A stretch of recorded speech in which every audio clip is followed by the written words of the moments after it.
결국 그로스가 중요한 것 같아요. 이익의 증가율이 계속해서 어닝 서프라이즈가 나오면서 이익의 성장률이 높아질 때는 사람들이 높은 배수도 억셉트 하는데 네. 성장률이 꺾이게 되면 굉장히 이제 비싼 주식이 되는 것 같아요. 이제 어려운 시험의 무대에 서는 거 아닌가 생각이 들어요.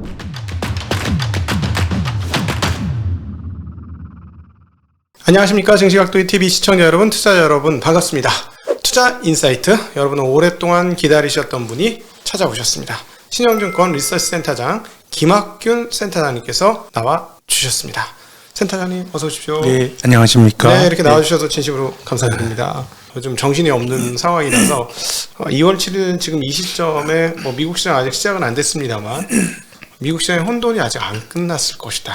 네. 라고 충분히 생각되어지고, 그것은 이미 채권 시장에서는 지난 주말 아마존 때문에 무사히 통과했다 이렇게 표현해야 될까요? 그렇긴 했지만 채권 시장은 이미 엄청난 혼돈 속에 빠져 있다. 네, 금리가 좀 계속 오르고 있죠. 예. 네. 근데 한번 이제 우리가 조정을 받을 때는 늘 조정이라는 게 조정 받는 순간은 당황스럽습니다. 네. 어떤 조정이건 간에 투자자들을 힘들게 하는데 네. 이번에 우리가 3,300을 고점이라고 치면 한국 시장 고점이었죠. 예. 네. 설 연휴 전에 2,600 초반까지 밀렸으니까요. 네. 한 20% 정도 주가가 밀렸어요. 근데 이제 글로벌 금융위기 이후에, 그러니까 중앙은행의 저금리 기조가 정착된 이후에 코스피가 20% 이상 밀린 게 한 3번 있었거든요. 예. 예, 가장 많이 밀린 거는 이제 코로나 팬데믹 때 2020년도 초에 한 35% 밀렸고, 그리고 23% 밀린 게 이제 2번 있었습니다. 네. 그때가 언제냐면 2011년 8월 달에 이제 미국의 국가 신용 등급이 막 하향이 되고 할 때 코스피가 23% 밀렸고, 2018년도에 또 미국이 이제 긴축을 하면서 긴축 발작이라고 미국의 표현했죠? 10년 만기 국채 수익률이 3% 넘어갈 때도 한 23% 밀렸습니다. 네. 그럼 이제 최근의 조정이 최근 10여 년 놓고 보면 굉장히 강한 조정의 축에 속하는데, 이번 조정이 그렇죠. 네. 이 두 시기의 공통점이 어쨌든 지금보다 걱정은 좀 덜했습니다만은 인플레이션과 금리 상승이 있었습니다. 네. 2011년도에는 표면적으로는 미국의 국가신용등급 하향이라는 게 굉장히 큰 뉴스였지만 글로벌 금융위기 이후로 금융 완화를 하던 중앙은행들이 2011년에는 ECB가 금리를 올리는 긴축을 했고요. 네. 한국은행도 2010년부터 금리를 올리는 긴축을 했었습니다. 네. 또 인플레이션도 조금 문제가 됐었고요. 2018년도 마찬가지였죠. 네. 금리를 올리고 이런 과정에서 이제 주식이 조정을 받았으니까 네. 네, 좀 비슷한 것 같아요. 네. 그래서 이제 조정 강도는 비슷한데, 그래도 그 당시보다 지금 여건이 조금 안 좋은 거는 추가적으로 그 이후에 미국의 통화 정책을 기준으로 해서 네. 뭔가 완화적인 정책이 들어올 여지가 있었거든요. 네. 2011년도 8월 달에 주가가 많이 떨어졌는데, 이제 그때는 이제 미국이 2차 양적 완화를 끝낸 직후에 패닉이 왔습니다. 네. 근데 2011년 9월부터 이제 오퍼레이션 트위스트라고 하는 연준이 이제 정책을 썼고, 네. 그리고 그 이듬해에는 3차 양적 완화를 했거든요. 네. 유럽 위기 이후에 그랬었죠. 네. 또 2018년에는 주식이 조정을 받은 다음에 이제 거의 그 미국 주식의 저점이 2018년 12월, 네. 미국 금리 인상의 마지막도 2018년 12월. 네. 금리 인상 2018년 12월에 멈추고 2019년에 또 보험용 금리라는 걸 금리를 보험적 낮추었거든요. 금리가. 네. 근데 이제 지금은 연준이 아직 긴축을 시작도 안 한 겁니다. 그렇죠. 지금 시작 안 양적 완화를 하고 있지 않아요. 네. 그래서 조정의 강도로 보면은 그때와 비슷하게 이제 밀린 상황인데, 뭔가 이제 반전할 수 있는 어떤 그런 계기들을 보면 그때보다는 네. 조금 상황이 더 안 좋은 거 아닌가라는 게 제 생각입니다. 근데 소위 말해서 이제 선반영이다라고 생각하는 사람들도 굉장히 많지 않습니까? 네. 근데 사실은 지금 아무도 모르는 게 도대체 금리를 몇 번 올릴지. 네. 제가 보기엔 연준도 자기네가 금리를 몇 번 올려야 될지 모를 것 같아요. 그럼요. 지금 매우 동적인 과정이에요. 네. 우리가 연방준비제도라는 사람들이, 많은 이코노미스트들이 여러 가지 고민을 하지만 작년 8월까지만 해도 올해 2022년도에 미국이 기준금리를 올릴 거다라고 하는 시나리오는 금융시장의 기본 가정이 아니었어요. 그렇죠. 아니었죠. 2023년에 금리 올릴 거라 그랬잖아요. 그렇죠. 근데 이제 작년 9월에 이제 FOMC를 하면서 2022년 9월에 금리 인상이 점도표를 통해서 시장에 툭 던져졌고, 또 12월 FOMC라니까 6월에 금리 인상이 던져졌고, 또 1월에 이제 그 FOMC 회의록, 그 12월 했던 회의록을 1월에 열어봤더니 3월 금리 인상론으로 불거졌으니까, 네. 지금은 이제 투자자들이 느끼는 불안함은 현재 상황을 미국의 중앙은행인 연방준비제도가 통제하지 못하고 있다. 네. 그러니까 선제적으로 인플레이션 기대 심리를 좀 꺾기보다는 뭔가 인플레이션의 중앙은행이 이제 이끌려가고 있는 그런 형국이다 보니까, 뭐 제 생각에는 이건 뭐 하나의 뭐 조금 지금 상황에서는 황당하게 들리실 수도 있겠습니다만, 이제 1월 FOMC 그 성명서를 보면 영어로 nimbule이란 표현이 있었어요. 네. 민첩하게 움직이겠다라는 건데, 저는 이 민첩함이 굉장히 그 가변적으로 인플레이션을 잡기 위해서 초기에 화력을 집중할 텐데, 내년 정도가 되면 오히려 금리를 또 낮출 수도 있는 거 아닌가? 라는 게 뭐 제가 갖고 있는 생각인데, 어쨌든 뭐 어쨌든지 간에 아직까지 긴축이 시작도 안 했기 때문에 뭔가 이것을 뭐 반영된 악재나 뭐 이렇게 생각하기에는 조금 저는 좀 이런 거 아닌가라는 생각은 합니다. 그렇다면 그 말씀은 앞으로 금리 인하를 본격화되는 그게 3월일지 인상을 하게 되는 2월일지 그리고 또 긴축도 3월일지 6월일지 모르는 이 상황에서 어쨌든 그게 본격화된다면 시장은 추가 충격을 받을 수도 있다. 일단 뭐 시작하기 전까지는 제 생각에는 뭐 2월에는 못할 테고요. 지금 뭐 테이퍼링 양적 완화를 3월까지 하는데 이걸 뭐 그 금리를 올린다라고 하는 거는 굉장히 좀 안 맞는 정책인 것 같고요. 3월 정도에 뭐 금리를 올리고 이 과정에서 뭐 연준이 계속 이제 그 소통을 하겠죠. 소통을 하게 되면은 뭔가 변화가 나올 수는 있는데, 물론 최근에 좀 중요한 변화는 있습니다. 뭐냐 하면, 지금 이제 그 중앙은행이 긴축을 하는 거는 금리가 너무 낮다라는 거거든요. 네. 근데 실질적으로 우리가 경제 활동을 하는 사람들과 이 명목 금리를 비교해 보면, 이제 실질 금리라고 하는 게 사실은 더 중요한데, 지금은 이제 실질 금리가 마이너스인 상황입니다. 인플레 기대 심리보다 이제 금리가 미국 10년짜리 금리가 1.9%까지 갔지만 마이너스긴 한데, 실질 금리의 마이너스 폭이 굉장히 많이 좀 좁혀지긴 했습니다. 지금 인플레 기대 심리가 대략 뭐 2%대 중반인데 10년짜리 금리가 이제 1.9 정도까지 이제 올라갔으니까요. 그래서 뭐 어느 정도는 요 갭이 좁혀진 건 맞는데, 실질 금리가 플러스가 된다 그러면 제 생각에는 그렇게 된다 그러면 이제 연준에 대한 우려가 조금 완화가 될 여지는 있겠죠. 그러니까 실질 금리는 이제 물가 플러스가 되려면 물가 상승률이 많이 둔화가 되든가 금리가 많이 올라가야 되는 건데, 뭐 제 생각에는 미국 금리가 조금 더 오르고, 지금 이제 미국의 10년물 기준의 인플레이션 기대 심리가 한 2% 중반 정도가 되니까 이제 그거는 조금 떨어지고 금리가 올라가는 어느 정도 점이 되면은 이제 시장에서는 이제 연준의 긴축에 대한 우려가 완화될 수 있을 것 같은데, 그 폭이 많이 좁혀졌습니다만은 아직은 그래도 좀 마이너스인 상황이니까요. 근데 이제 이렇게도 볼 수 있지 않습니까? 제가 봤을 때는 이 자산 시장이라는 게 항상 보면 실질 금리 마이너스 상황에서는 붐업이 되고 항상 뜨거웠던 것 같아요. 그리고 이제 그거를 잘 적절하게 연준이 어떻게 조절하느냐에 따라서 실질 금리 마이너스를 가지고 노는, 그래서 아예 그 유럽 같은 경우는 실질 금리 마이너스가 아니고 진짜 금리 마이너스가 분투체에서, 독일 분투체에서 나타났으니까. 근데 이게 플러스로 되면 이 굉장히 오랜 기간 동안 우리는 실질 금리 마이너스 시대를 살아왔지 않습니까? 네. 근데 이게 플러스가 되면은 이제 모든 이제 뭐랄까 반영된 건 다 반영됐고 이제 안정이 될 거라는 말씀이신데, 오히려 실질 금리 플러스가 마이너스 금리에 적응을 해왔던 시중이 적응 못하는 상황들, 그러니까 특별히 자금을 그 레버리지로 조달해서 했던 사람들 입장에서는 실질 부담이 커지니까 그런 것들이 꺼지면서 오히려 금융시장에는 악영향을 미치는 그런 것도 예상이 될 수 있지 않을까? 근데 제 생각에는 뭐 실질금리 마이너스라는 상황 자체가 되게 인위적으로 만들어졌던 굉장히 좀 비정상적인 상황인 것 같고요.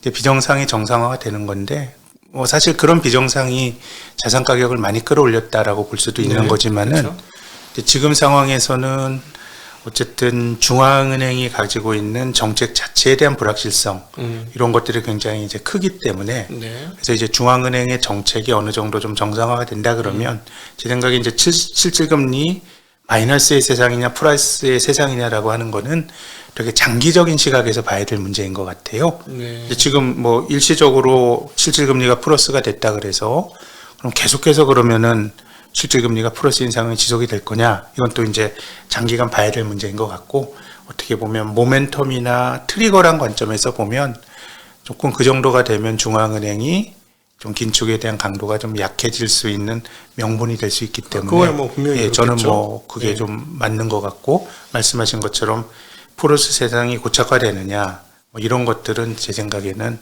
조금 더 길게 관찰해야 될 이슈인 것 같습니다. 근데 말씀하신 대로 실질금리가 플러스가 되려면 지금 제가 보기에는 금리가 상당히 많이 오르든가 10년물이든 2년물이든 금리가 상당히 많이 오르든가 아니면 이제 말씀하신 대로 2% 중반대, 3%대 초반대나 2%대 중반대까지 인플레이션이 낮아져야 되는데 근데 지금 제가 말씀드린 그 실질금리는 미국의 물가 상승률 7%는 요거는 아니고요. 네네. 어떻게 보면은 팁스라고 하는 네네.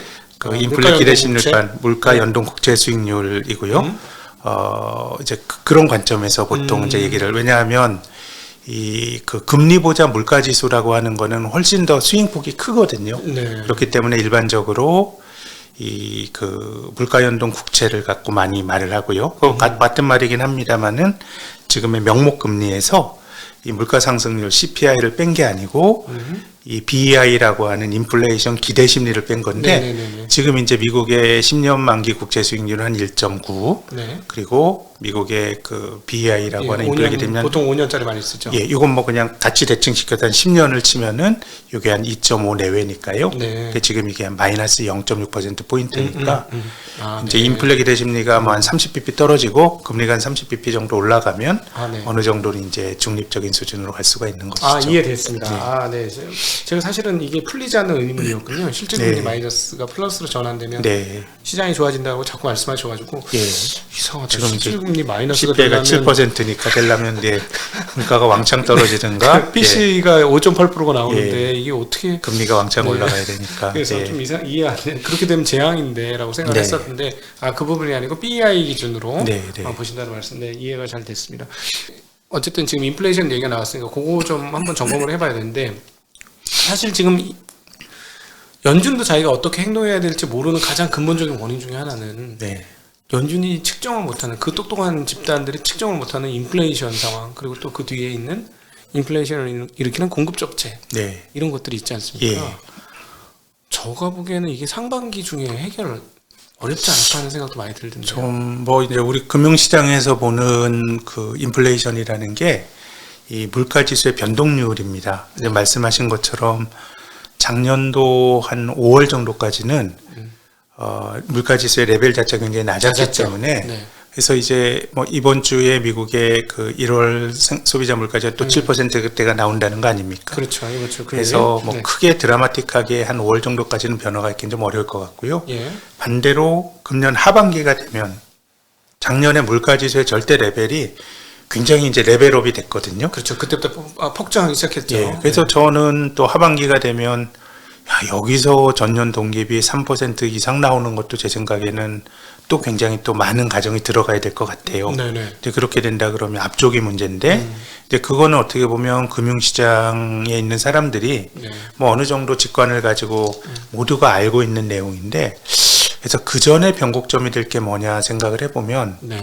지금 말씀하신 것처럼 지금 인플레이션이 어쨌든 공급난에서 비롯된 측면이 있고요.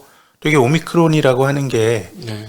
이게 뭐 치사율은 낮지만 이게 걸리게 되면 격리를 하고 하게 되면서 이게 공급 차질의 가장 본질적인 네. 어려움이거든요. 네. 근데 이제 오미크론이 우리나라는 뭐 방역을 잘한 결과일지 모르겠지만 뭐 이 정도로 걸려서는 어떻게 보면 뭐 집단 면역이나 이런 게 되긴 좀 힘든데 미국이나 이런 쪽은 뭐 50만 명씩 막 걸리고 하니까 지난주에 좀 다행스럽게 생각하는 건 감염자 수가 구미권은 좀 줄어드는 것 같아요. 드디어. 네. 그래서 이제 오미크론이 조금 완화가 된다 그러면 이것이 지금 당장의 이제 물가 CPI 같은 게 낮아지진 않더라도 이 공급난이 좀 완화가 될 수 있는 어떤 사인으로 해석이 될 여지는 좀 있는 것 같고요. 제가 얼마 전에 영국 다녀온 사람 이야기를 들어보니까 영국이 지난 7월 달에 뭐 프리덤 데이 하면서 막 이제 위드 코로나를 하다 오미크론이 바로 닥친 거 아닙니까? 네. 예를 들어보니까 쓰레기 수거 같은 게 안 된대요. 지금도? 예, 쓰레기 수거 이거 어쨌든 운전하는 사람이 와서 해야 되는데 네. 이 사람이 코로나에 걸리진 않았더라도 가족이 걸리고 그러면 또 영국의 룰이 또 뭐 격리란지 모르겠지만 아무튼 그 코로나라고 하는 게 노동 공급에 대해서 굉장히 그 큰 어려움을 초래하는 거기 때문에 제 생각에는 좀 오미크론이 좀 진정되는 국면이 네. 뭔가 투자자들이 인플레이션에 대해서 좀 우려가 완화가 될 수 있다라고 하는 상상이나 네. 뭔가 그런 계기를 마련해 줄 수 있다는 점에서 네.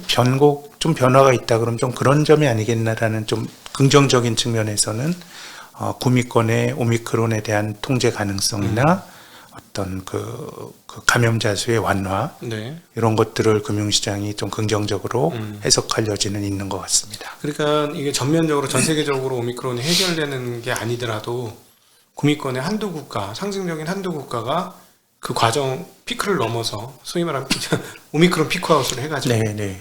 확연히 이제 경제 활동이 정상화되는 과정을 겪는다면 금융시장 거기에 빠르게 반응을 하겠죠. 그 자체가 제 생각에는 네. 이제 공급 인플레이션과 관련된 공급난이 꼭 뭐 오미크론 한 가지 단일 변수로 말하기는 어렵지만 또 공급난을 설명하는 것 자체가 코로나 그 자체거든요. 그렇죠. 그렇다 그러면은 좀 우려가 완화가 될 수 있는 거 아닌가라는 게 저희들 생각이고요. 그래서 저희들은 뭐 크게 보면 이제 중앙은행의 태도는 이 실질금리의 마이너스 폭이 조금 좁혀지는 국면이 네. 뭔가 좀 변곡점이 되지 않을까 이런 기대를 갖고 있고 또 그 이전에는 이제 오미크론이 미국이나 유럽 같은 데서 네. 조금 그 긍정적인 뭔가 통제 가능하다라고 하는 사인이 또 이제 인플레이션에 대한 사람들의 우려를 완화시켜 줄 수 있기 때문에 네. 그것이 뭐 기대할 수 있는 좀 이제 긍정적인 터닝 포인트라고 생각합니다. 네. 큰 틀의 이야기를 했는데 미국 시장 얘기를 좀 네, 여쭤보도록 하겠습니다. 지금 미국 시장이 이번에 그 오랫동안 참여한 사람들이 갑자기 87년도 블랙 먼데이를 생각할 정도로 물론 이제 그때는 시장 전체가 움직여서 네. 폭락을 맞이했지만 개별 종목 단으로 보면 사상 최대의 변동성 그러니까 하루에 빠진 시가총액 빠진 신기록 하루에 시가총액 오른 신기록 네. 네, 기업은 다르지만 네. 뭐 그런 일이 뻥뻥 벌어지는 네네. 네. 와 이게 엄청난 변동성인데 네.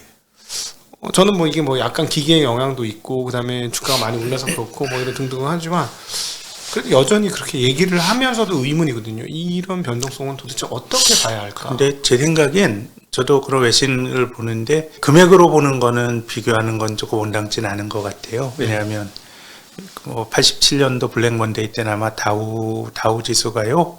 제 생각에는 한 22% 떨어졌는데 네, 하루에? 그때는 그냥 5, 6천 했을 것 같아요. 네네. 근데 지금 35,000이니까 그 변동 주가의 변동률로 보면 그때가 뭐 훨씬 높았고 그렇죠. 네. 이제 지금은 이제 금액이 커지다 보니까 이제 금액은 뭐 많이 왔다 갔다 하는데 저는 오히려 87년 블랙 먼데이라 그러면 그건 일시적인 충격이었어요. 그렇죠. 물론 이제 블랙 먼데이 직전에 주가를 회복하는데 한 1년 지나서 회복을 그렇죠. 했는데 네.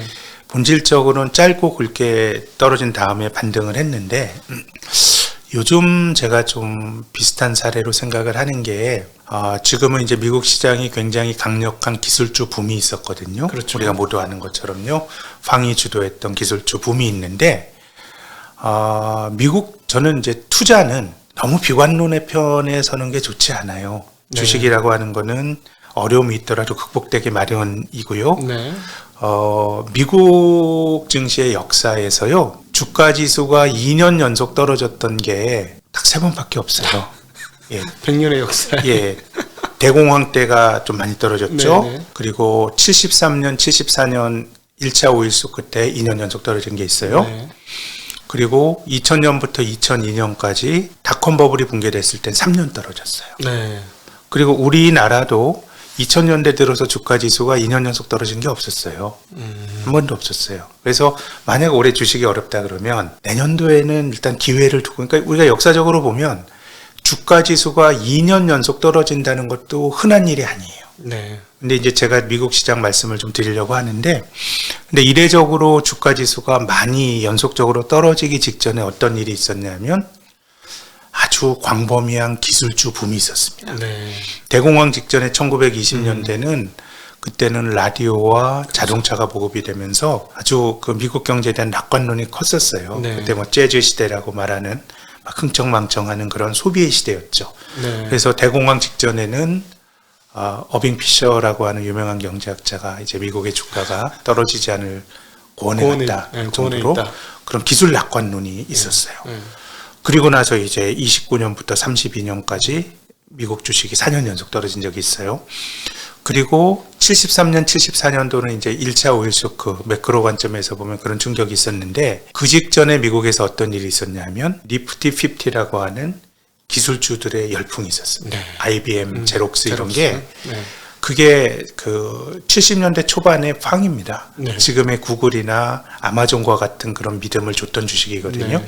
그래서 70년대 초에 니프티 50를 일컬어서 그 당시 문헌을 보면 이런 주식을 일컬어서 원 디시전 스탁 그랬어요. 한 번 의사결정 내리면 한 번 주식을 사면 팔 필요가 없는 주식이에요. 네. 그냥 계속 들고 가면 좋은 비즈니스 모델로 주가가 한없이 올라갈 거다라는 건데 그런 기술 낙관론 다음에 나왔던 게 2년 연속 하락이었고 90년대 닷컴 버블 때도 굉장히 기술에 대한 낙관론이 컸었죠. 많이 오르고. 근데 이제 그 다음에 나타났던 게 3년 연속 하락이거든요. 그래서 미국 시장에서 나타났던 2년 연속 하락이라고 하는 게 매우 드문 일인데 그 직전에는 아주 열광적인 기술주 붐이 있었고 주가도 굉장히 많이 올랐어요. 네. 지금 글로벌 금융위기 이후로 S&P 500 기준으로 해서 사상 최고치를 친 게 올해 1월 초입니다. 예. 근데 미국 주가가 2009년 2월 말 이후로 뭐 큰 조정 없이 뭐 조정이라 그러면 뭐 한 1년 정도 떨어지는 걸 조정이라고 보면 그런 것 없이 근 한 13년을 올리는 셈입니다. 그렇죠. 그렇기 때문에 지금도 보면 제 생각에는 기술주가 나쁘다가 아니고 이거를 저는 투자자분들께서 계산할 수 있다고 생각하시면 안 돼요.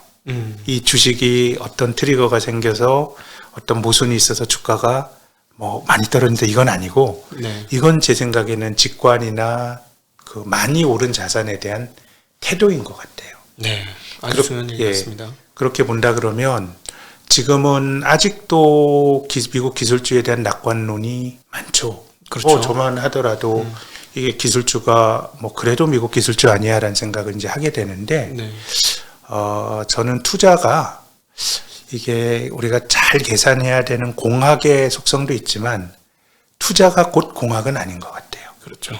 예, 금리가 올라가면 기술주가 떨어진다. 그건 뭐 역사적으로는 맞는데 그럼 금리가 얼마나 올라야 기술주가 떨어지는지에 대한 인과관계는 명확치 않아요. 네. 70년대에 나타났던 니프티 50 이후에는 역시 금리가 올라가니까 기술주들이 꺾였어요. 네. 근데 그때는 금리가 바닥에서 조금만 올라가도 기술주가 꺾이고 금리는 한참 더 올라갔어요. 네. 근데 닷컴 버블 붕괴될 때는 금리가 계속 올라가요. 주식도 계속 올라가고 금리 고점과 나스닥의 고점이 거의 일치했어요. 그렇죠. 올라가는 동안에도 계속 힘있게 올라갔어요. 그러니까 이것은 투자라고 하는 것이 특히 뭐 저희 같은 분석하는 사람들이 뭐 어떤 논거나 이런 게 당연히 있어야 되겠지만 이것이 어떤 법칙성이나 공학이라고 생각하시면 안 될 것 같고 그래서 저는 조금 올해는 너무 기술주에 많이 몰려가 있다 그러면 이제 물론 다르게 질문하면요. 그럼 미국 기술주가 얼마 전까지 좋았는데 제가 말씀드린 이런 그 많이 올랐다는 잣대로 치면 2년 전에도 사실은 그런 기준 많이 오른 거거든요. 네. 그럼 2년 동안 미국 기술주를 안 한 게 옳았느냐? 제가 말씀드린 건 저도 모르겠어요. 그게 언제 떨어지고 얼마나 알 수는 없지만 경험적으로 보면 이례적으로 많이 오르고 산이 높으면 골도 깊었던 게 역사의 원칙인 것 같고요. 네. 그래서 저는 지금 주식이 인플레이션 때문에 떨어지는 거라 그러면 뭐 하반기가 되면 또 뭐 오미크론이 진정이 되고 그러면 지금보다는 걱정이 좀 많이 덜할 것 같고 우리가 지금은 허둥지둥하는 연준에 대해서도 걱정을 하고 있지만 이제 뭐 금리를 올리고 이런 게 다 인플레 기대 심리를 꺾기 위한 연준의 노력이거든요. 네. 뭐 이런 식으로 막 칼을 휘두르면 하반기쯤 되면 인플레이션에 대한 걱정은 지금보다 훨씬 덜할 것 같고 많이 오른 기술주, 이제 나스닥이 금융위기 후 10배가 올랐거든요. 네. 그 기술주가 떨어지는 게 과연 이게 어떤 큰 파장인지 어떤 큰 파도가 나타나는 건지 그런 거라 그러면 최근에 조정이 충분치 않은 것 같고 그래서 이거를 그렇지, 충분치 않죠. 그럼요. 네, 네, 네. 그래서 전 기술주 같은 경우는 일봉으로 보면 엄청 떨어졌는데요. 이렇게 장기 상승한 주식의 경우는 월봉 같은 걸로 보는 게 차트로 보면 월봉이나 연봉 같은 걸로 보시게 되면 아직도 고점에서 걸려 있거든요. 네, 네. 그런 거라 그러면은 올해는 조금 어느 정도는 좀 기술주 쪽에 많이 모는 거는 이거는 저는 권해드리고 싶지 않아요. 근데 참 이게 어려운 게 저도 심리적으로 보면 심리가 좀 과하다. 마치 그때 말씀하셨던 20년대나 그 IBM 제록스 같은 네. 70년대 그런 주식들처럼 지금 뭐 이거 영원히 갈 거야. 영원히 갈 거고 영원히 잘 될 거야. 뭐 거의 추후에 의심도 없는 분위기가 분명히 있어요. 네. 근데 놀라운 건 그 빅테크 같은 경우는 매출과 이익이 성장한다는 거죠. 네. 지금 뭐 20% 두드려 맞았습니다만 여전히 그 말씀하신 대로 장기 그 시기열로 뭐 월봉상으로 보면은 페이스북 메타는 고점 부근인데 떨어지긴 많이 떨어졌으면 단기에 얘네가 이렇게 떨어진다니까 그러면은 내용을 살펴보니까 이번 분기 실적을 연환산 시켜서 해보니까 순익 대비 PR 배수가 16.5배 정도가 이렇게 안 나와 이번 4분기 기준으로. 그러니까 이게 놀라운 얘기죠. 그리고 이제 뭐 아마존이 옛날에 한 100배씩 PR 배수가 했는데 이번 4분기는 너무 독특했기 때문에 그걸 가지고 이제 이번 그 실적을 환산칠 수는 없겠습니다만 뭐 평균을 해주던 한 분기당 한 14달러, 15달러를 해주는 그 개념으로 해서 그걸 연환산을 해서 뭐 60달러를 만들어주면 PR 배수가 50배로 떨어져요. 네. 네, 그러니까 야 이걸 어떻게 해석해야 제 되지? 생각에는 아마존이 뭐 PR이 계산 안 돼도 있었던 걸 있었지만은 사실 뭐 50배도 사실은 굉장히 많은 기대가 투영이 돼서 정당화되는 거긴 한데 그래서 일반적으로 성장주들이 꺾일 때 그럼 우리가 메타가 PR 16배인지는 잘 확인 못 해봤습니다만은 왜 PR이 한 30배 되는 사람들이 괜찮고 16배가 되면은 또 오히려 좀 디프레스가 되나 이렇게 생각을 해보면 결국은 뭐 예전에 한국의 화장품 주식 같은 것도 마찬가지인데 결국 그로스가 중요한 것 같아요. 그러니까 이익의 증가율이 계속해서 어닝 서프라이즈가 나오면서 이익의 성장률이 높아질 때는 사람들이 높은 배수도 억셉트 하는데 이제 성장률이 꺾이게 되면 메타가 좀 그런 성향이 이제 있죠. 성장률이 꺾이게 되면 그거 이제 하이 멀티플 주식이 아니고 이제는 굉장히 이제 비싼 주식이 되는 것 같아요. 그래서 지금은 미국의 기술주들이 모두 막 도전해 이를테면 뭐 알파벳 같은 경우는 이제 그로스가 나오니까 계속 괜찮은 건데 그렇죠.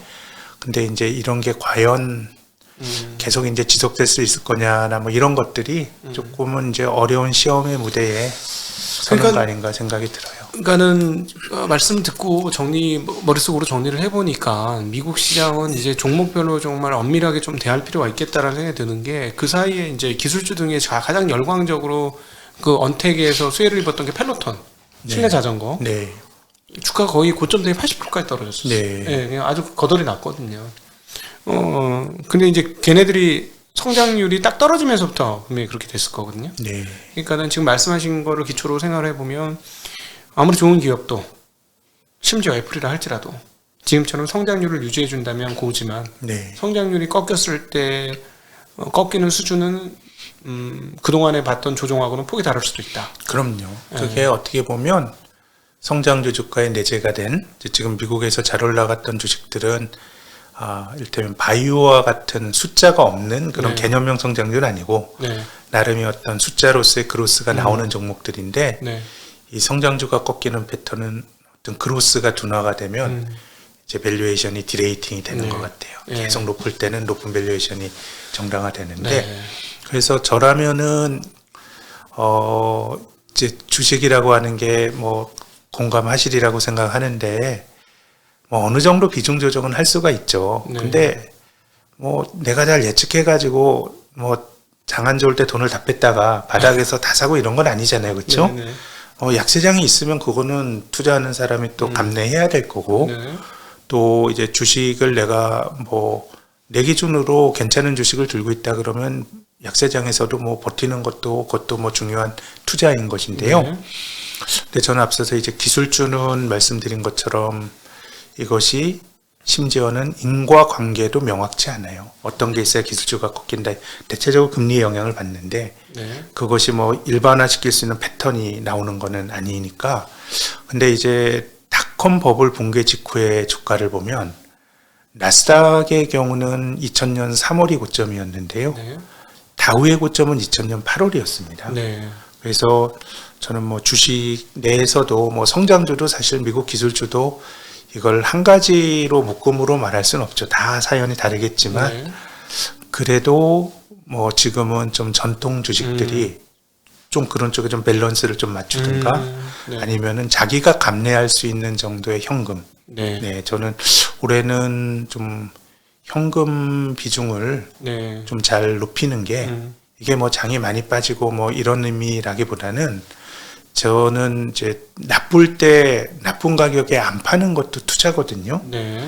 근데 내 자산이 전부 주식에 들어가 있으면 참 그 어려울 때를 버티기가 힘든 것 같아요. 그렇죠. 그런 거라 그러면 그 비중이 뭐 누구에게는 10%가 높은 비중일 수도 있고 누구에게는 20%가 높은 비중일 수도 있는데 현금 비중이요. 좀 지금까지 몇 년까지와는 조금 현금 비중을 높여서 좀 시장을 좀 봐야 되는 거 아닌가라는 생각은 듭니다. 네, 지금 말씀하신 거를 한번 정리를 해보면 미국 주식의 경우는 소위 말하는 리밸런싱을 일부 좀 하시되 리밸런스는 약간 보수적인 측면에서는 해볼 필요가 있다라는 말씀으로 저는 이해를 해서 일부는 현금, 또 일부는 이제 뭐 소위 말하는 전통 가치주 아니면 밸류에이션이 좀 싼 무조건 성장주만이 아니라 네. 그런 쪽으로도 조금 분할을 해서 미국 주식은 한번 생각해 보시면 어떨까. 사실은 이 월봉으로 보면은 참 후덜덜해요. 근데 이제 또 말씀하신 거 오늘 내용을 들어보니까 보통 한 번 빠지면 2년 이상 빠진 적이 별로 없었으니까 많이 빠져봐야 3년. 예전에 예전에. 역사적으로 보면 역사적으로. 대공황 때가 4년 떨어졌는데 네. 뭐 대공황 때는 지금 우리 지난 10년 동안 우리의 힘이 돼줬던 중앙은행이 제대로 역할을 하기 전이거든요. 그렇죠. 이제 그런 걸 제외한다 그러면 주식이 사실 2년 연속 빠지는 것도 네. 그것도 흔한 일은 아니에요. 네. 그러면 그 이제 20% 이상 빠진 일도 그렇게 많지는 않죠. 미국 같은 경우는. 아닙니다. 미국은 20% 이상 많나요? 74년도 그 닷컴 버블 2008년도 네. 또 그 73, 74년도에 주가 지수가 반토막이 납니다. 반토막 많이 이제 위험한 소위 말하는 시스템에. 꺾이는 장. 완전히 네. 꺾이는 장. 꺾일 때는 그렇고, 반토막 나는 거죠. 네. 근데 이제 그렇게 이제 주식이 많이 꺾이려 그러면 나스닥 같은 경우는 이제 많이 올랐으니까 그 네. 반작용이 나올 수가 있는데 일반적으로 뭐 S&P 500이나 이런 주식이 그렇게 주가가 많이 꺾이는 거는 뭔가 이제 크레딧 리스크가 좀 생겨야 되는 겁니다. 네네. 이제 뭐 단지 뭐 경기가 나쁘다. 경기가 나쁘면 뭐 주식에 뭐 20%, 25% 빠지면 되는 거고요. 네. 거기서 더 빠지는 건 뭔가 이제 신용의 위기가 생기는 건데 지금은 두 가지 관점이 있을 수 있을 것 같습니다. 이 저금리에서 부채가 너무 많이 늘어났으니까 네. 뭔가 금리가 올리면 뭔가 터지지 않겠는가라고 하는 게 뭐 하나의 또 뭐 말할 수 있는 하나의 논거가 되고 근데 제 생각에는 뭔가 터지는 것도 시장 논리에 맡겨둘 때 터지는 건데 네. 저는 금융위기 이후로 자본주의가 그냥 이미 아닌 것 같아요. 제가 얼마 전에 그 개입이 너무 많죠. 정부 개입이. 버냉키가 쓴 책 2019년에 나온 책인데요. 이게 뭐 위기는 반복된다 이런 건데 네. 그게 이제 2008년도 금융위기를 겪은 당사자들의 소회예요. 네. 뭐가 있으면 좋겠다 이제 거기서 미국 정부에 대한 비판을 되게 많이 했어요. 버냉키가? 2008년보다 위기에 대처할 수 있는 중앙은행과 재무부의 역할들이 훨씬 더 약해졌다. 최근에? 약해졌다가 이제 2019년에 버냉키가 그런 책을 썼는데 뭐 코로나 팬데믹이 나오니까 약해지기는커녕요. 버냉키가 뭐 몇 달 전에 쓴 것보다 별의별 것을 다 해가지고 진짜 큰 정부가 등장했죠. 그래서 지금이 역설적으로 우리가 그 빚을 조금 진 사람들은 뭐 막 그 채권자에 대해 휘둘리는데 빚만이 지게 되면은 오히려 채권자가 함부로 못 건드린다는 것처럼 이제 글로벌 경제가 굉장히 고부채 구조가 돼버렸거든요. 네. 그렇게 된다 그러면 과연 이게 그냥 세상이 뭐 그렇게 예전처럼 심각한 시스템적 리스크가 나올 거냐, 네. 그걸 중앙은행이 또 좌시할 거냐 이런 거라고 보면 지금은 뭐 제 생각에는 좀 뭐 우리가 모르는 일이 벌어질 수 있기 때문에 약간은 어느 정도 유동성을 갖고 보는 게 맞는 것 같긴 한데 네.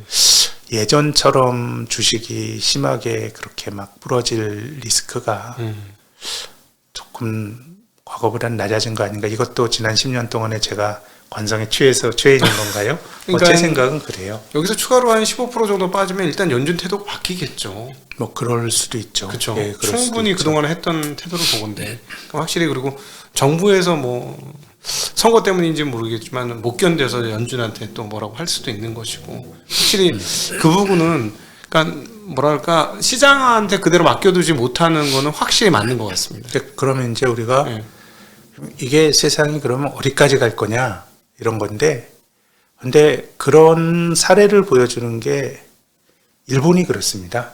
일본이 물론 일본이 좋은 예는 아니죠. 네. 근데 일본이 20년 동안 그렇게 왔고 그냥 뭐 보니까 그냥 관치가 노멀이에요. 네. 관치가 노멀이고 물론 그럼 일본 자산이 좋았냐 그러면 좋았던 건 아니지만 네.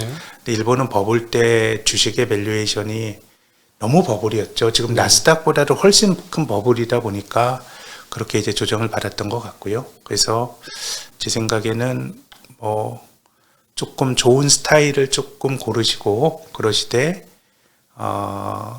뭐 그 제가 드린 말씀도 그러니까 뭐 세상 일을 잘 모르니까 어느 정도 현금 비중을 갖고 있는 건 맞는데 주식으로부터 많이 철수하는 것도 제 생각에는 또 기술적 올인하는 것만큼의 또 리스크 아닌가 생각합니다. 네. 좋은 주식을 들고 버틸 수 있는. 네. 그래서 저는 워렌 버핏이란 사람이 뭐 훌륭한 투자자인데요. 뭐 그 사람은 뭐 애플 주식을 사긴 했지만 네. 우리가 좀 아주 납득하지 못할 밸류에이션이 있는 종목을 쫓아가진 않잖아요. 그렇죠. 자기 생각이 있고 그렇죠. 또 워렌 버핏은 기본적으로 시장에 대한 낙관론자예요. 네. 낙관론자인데 어려울 때 주식을 사잖아요. 그렇죠. 그럼 워렌 버핏이 주식 산 걸 뭐 샀다 팔았다 합니다만은 그렇게 회전율이 높은 건 아니잖아요. 그렇죠.